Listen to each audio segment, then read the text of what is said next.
Now that the Super Bowl is over, it's time to release my mock off season 2.0. Here's how I would rebuild the New York Jets. Jets, Jets! All right, welcome in. My name's Ryan. I'll be your pilot. If you're new here, hit that subscribe button. If you've been here before, welcome back. I love having you here. Boys and girls, we are talking mock off season 2.0. Now that the Super Bowl is over, I can finally have a little bit more clarity with where things may go. The Senior Bowl has come and gone. Draft picks are going to change. Feelings on how players could be negotiating contracts change as well. So I wanted to dip my toe back into the mock off season and give you some of my new thoughts and everything. So without further ado, let's take a look at how much cap space we have to work with. According to Over the Cap, we're looking at $48 million to start things off. My cuts right off the bat, I'm looking to get rid of Sheldon Rankins, Greg Van Roten, Ryan Griffin, LaMichael Pirine, Cameron Clark, Blake Cashman, and Jabari Zuniga. There's probably a few other lower end guys that you could probably cut as well, but all that together brings us up to a cap space of $63 million. Now there are 5 guys that I'm looking to retain on our current roster. The first one and most obvious, one, BRAXTON BERRIOS. Now I don't want to give him $9 million. I'm not going to give him $9 million in this mock offseason because I don't think Joe Douglas is going to give him $9 million in our actual offseason. I had BRAXTON BERRIOS coming back 3 years, $18 million. I'm also bringing back Tevin Coleman on a 1-year, $1 million contract. I think he did a fantastic job as our second running back. I think those two guys, between Berrios and Coleman, help provide a little bit of stability going into the offseason with some familiar faces for Zach Wilson going into year 2. LAMARCUS JOYNER, I have coming back on a 1-year, $1 million deal. He's definitely older. He's like 32 years old or whatever. But there was something that they liked in him last offseason. They signed him for a really cheap contract. I think you get him for the vet minimum. At the very least, he's some depth that you wanted to see last year. I have us bringing back LDT, a.k.a. Dr. Guard, on a 2-year, $8 million contract. So basically a 1-year, $4 million deal with a team option for an additional 1-year, $4 million. It seems like he wants to come back. It seems like he likes the fit for the New York Jets. And that just makes me happy. I want to see players that want to be here. So this is someone I think makes a lot of sense. Plus, it protects you from, not having to overextend and take a guard too early if you don't want to. So I like this. The final guy I want to bring back, and it's someone that I didn't bring back last time, and that's Foley Fatukasi. Obviously, with me cutting Sheldon Rankins, that opens up a little bit of a hole on the defensive line. We are going to slide John Franklin Myers from D-end into D-tackle to play alongside Quinnen Williams, but we rotate through guys a lot, and Foley Fatukasi is one of our team captains, and I think you have to try and retain some of those guys. So spending a little bit more money might be worth it here. Now, I understand he wants $8 million a year, or at least that's what the rumor is. If we can...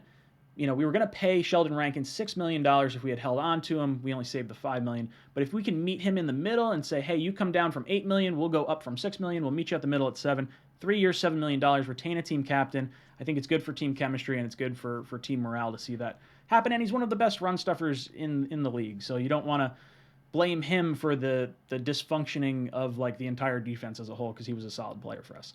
So after all those signings, we're sitting at $51.6 million in salary cap space. Now, we do have to save $20 million because of all our high draft picks. Normally, you'd only save about $10 million or so. But like I said, 2 first-round picks, 2 second-round picks, third, 2 fourths, 2 fifths. It adds up. Got to save that money. As far as free agents go, I have us bringing in 5 free agents. The first one I have, and I understand people really, really want Dalton Schultz, but I think this is going to be a more realistic ask. I think we are going to want him the same way we wanted Joe Thuney, but I think it's going to be one of those things where a top free agent is going to want to go play with a top contending team. So maybe he goes to like the Bengals or something like that. So I have the Jets going out and getting David NJOKU from the Browns to plug into their tight end slot. Now, this is clearly not a solution for the tight end role. We have a plethora of needs on that tight end lineup. It wouldn't even shock me if they double dipped at tight end in some capacity in the draft, like, second round and then like way later, even with this kind of signing. I don't think this signing prevents you from taking a tight end high in the draft. If you like McBride in the second round, by all means pull the trigger on it. But I think the high upside of NJOKU is what entices me about him. I think he was just kind of buried on the depth chart a little bit. Maybe a change of scenery is a good thing for him. At safety, I have us bringing in Justin Reid from the Houston Texans on a 3-year, $21 million deal. So that's $7 million a year. That's roughly around what we offered Marcus May If the 20% less than the franchise tag is to be believed, it was about $8 million or so. So I think this is in the wheelhouse. It seems like he's fallen out of favor in Houston. It seems like a change of scenery could probably do him good. That Houston defense is pretty terrible, so maybe coming over here and helping us with some other key additions so we're not a terrible defense would make things all kind of go away and look a little bit better.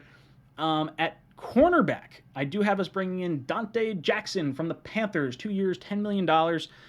He excels in the zone scheme, and he and Eccles can duke it out for cornerback too. I don't think it's a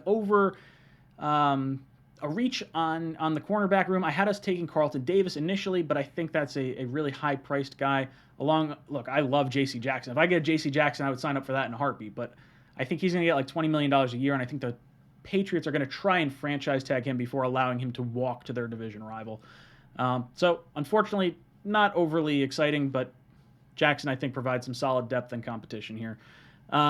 I have an edge rusher coming in free agency, and I want to go with a veteran edge rusher, and you can kind of swap this name out with a few different guys. If you want to say Justin Houston, if you want to say Chandler Jones, if you want to say Von Miller, or any veteran 30-plus-year-old edge rusher that you could get for a year, maybe 2 years, while you groom maybe a younger guy. I have us getting Justin Houston from the Ravens, 1 year, $7 million. Like I said, I think this is probably a replacement for Vinny Curry, a situational pass rusher that can just come in a rotation. Not breaking the bank for it, but I do think this would be a nice move here. And it doesn't prevent you from taking edge at 4 if THIBODEAUX or Hutchinson winds up falling there. And then our big fish free agent that we wind up bringing in, the 5th guy here, that's Allen Robinson. And I've kind of come to the conclusion that he sort of solves a lot of issues. Or maybe not solves a lot of issues, but he kind of fits in a lot of different ways. If we sign a wide receiver in free agency, we're not trading away a draft pick. That's definitely nice. He had a down year after having some really good years with some really bad quarterbacks. So maybe because of that down year, Joe Douglas likes the price tag that we wind up getting for him. And then all of a sudden you have a better value number 1 wide receiver as opposed to going out and trading for someone like Calvin Ridley or Michael Thomas or Amari Cooper or DK Metcalf, and you're paying him like $25 million or anything like that. So I do like that. Plus there's the connection with Robert Saleh. They both spent time together in Jacksonville while Robinson was down there and Saleh was the linebackers coach down there. So there is a familiar face in the room. So I think that solves a lot of different areas for the Jets throughout that little stretch there. After free agency, we're sitting at $23.1 million in salary cap space. Like I said, we have to save $20 million for our draft class. Now, we're going to save a little bit more because you want to make some in-season moves, so it'll probably wind up being like $18 million that you spend on your draft class. With all these players cut and signed and retained, we are at 70 players under contract, and we have 9 draft picks. That's a lot of players. We're going to have a lot of competition. This is definitely a good thing. So we wind up moving to the NFL draft at number 4 overall. I really believe this is going to happen, and I didn't believe it until probably like 2 weeks ago. But I think KAYVON THIBODEAUX is going to wind up falling to New York Jets. I do think the Jaguars go offensive line. I think Hutchinson goes to the Lions. And then the Texans are an interesting one.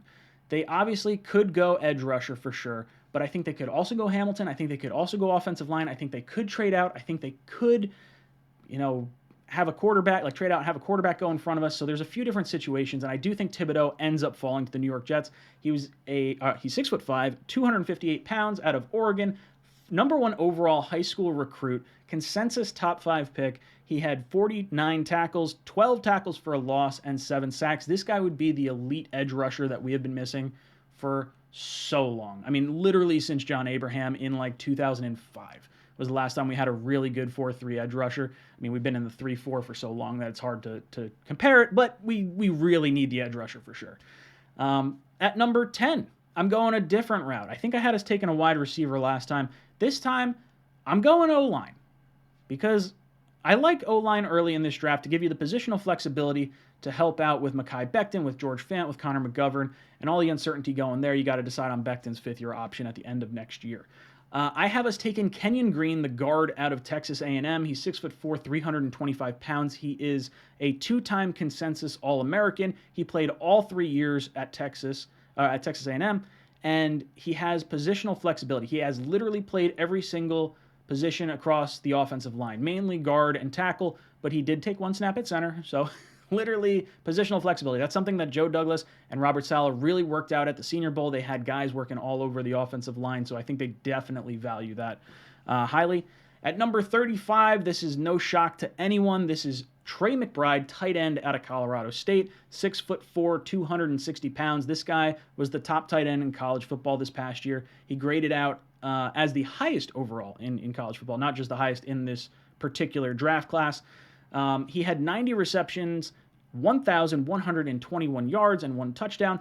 This guy can block in line. He can catch out of the backfield. He's not the fastest guy on earth, but he knows how to work between the seams and find the soft spots in the zone. So I do really like Trey McBride a lot. I think that's probably the most talked about Jets player picked in this entire draft. It's probably the only thing that most people could really agree on, I think. At 38, a familiar name, Kaiir Elam, cornerback, Florida, 6'2", 193 pounds. He is nephew of former Baltimore Ravens first-round pick, Matt Elam, who was scouted by Joe Douglas. And he is son of Abram Elam, former Jets safety. He was actually traded in the Mark Sanchez trade. When we traded up, we sent him to Cleveland. He is a scheme fit for both the zone and press man schemes, and he's a big guy, 6'2", 193. This is something that Robert Saleh liked in his time in Seattle with the Legion of Boom. You have Richard Sherman, who's a very big cornerback, a guy that's good in the zone scheme. This would be an absolute home run pick at pick 38. At the pick 39, I have Darian Beavers, linebacker, Cincinnati. He was at the Senior Bowl with us. He's going to be a C.J. Mosley replacement after next year. I do think C.J. Mosley ends up getting cut, or he's going to have to restructure his deal to come down a little bit because he's not going to get paid $17 million in 2023. I'd be pretty surprised if we held him under contract for that long. Beavers is 6'4", 255 pounds. So literally, like, I think is that bigger? It might be bigger than Fred Warner from San Francisco. So Robert Saleh likes his big linebackers. I think this would be a really nice fit. Let him learn under a great team captain in C.J. Mosley for a year, and then let him take the reins in 2023. Our 4th round pick, pick 4A, I have us taking Christian Watson, the wide receiver out of North Dakota State. He's 6'5", 208 pounds. This is another Senior Bowl guy. He's like the, I don't want to call him discount Treylon Burks, but if you think like not having to take a top 10 pick on Treylon Burks, you get a really big guy in Watson who just can burn people. He's like amazingly fast, and he's got some great hands. I would really like this pick. This is someone that I think a lot of Jet fans are kind of like, they saw what happened at the Senior Bowl, and they're like, okay, keep an eye on this guy. This is going to be a lot of fun to watch. He ran a 4.4440 in high school. In high school. So now he's 4 years removed. I can't wait to see what this guy runs at the Combine. This is going to be a lot of fun to watch. 4B, second pick in the 4th round, I'm taking Donovan West, the center from Arizona State. He's 6'4", 300 pounds. The Jets are going to have to bring in some type of insurance package for McGovern this year, whether that's bringing back Dan Feeney and having him back up Connor McGovern, but you're going to have to bring in a replacement because I don't know if McGovern's going to be here beyond next year. And you know what? You gotta groom the guy. At the worst case scenario, you have someone that can step right in, and you can see him throughout the course of the season. So if you don't like what your center is looking like after 1 year, spending a 4th round pick on him, pull the plug, draft someone else next year, but at least you have that guy in the building. 5A, another popular name among Jet fans, JALEN PITRE, safety, Baylor. 6 foot tall, 197 pounds. He was at the Senior Bowl as well, and he can line up as a free safety, strong safety, inside linebacker, or outside linebacker. This guy has amazing positional flexibility and versatility on the defensive side of the ball. Like I said, we need safety help in the worst way, and we didn't go out and overly spend in free agency. We got Justin Reed. You bring back LaMarcus Joyner, and then Joyner, Ashton Davis, and PITRE wind up having a nice little competition there for that other spot. And with my final pick, pick 5B, I'm taking someone who has NFL lineage, and that is Tyler Vrabel, offensive tackle out of Boston College. Yes, this is son of head coach Mike Vrabel down in Tennessee. He's 6'5", 310 pounds. He is a scheme fit, and it seems like this would be like a developmental swing tackle. So possibly high upside guy, late round pick, give you maybe a replacement for like an Edoga or a Connor McGovern, a Connor McDermott, something along those lines. So Just to recap, I've brought in tight end David NJOKU and Trey McBride to upgrade our tight end room.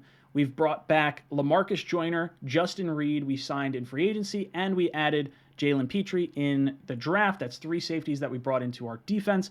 We bring in DONTE Jackson as well as Kaiir Elam in the draft. So you bring back, you get 2 cornerbacks for our defense as well. Edge rusher, you get veteran guy like a Justin Houston, and then someone in the draft like maybe a little unknown guy like KAYVON THIBODEAUX. Might be kind of nice way to solve that. And then you bring in Allen Robinson, who has a connection with the coaching staff, will come at a little bit of a discount that I think Joe Douglas is going to like.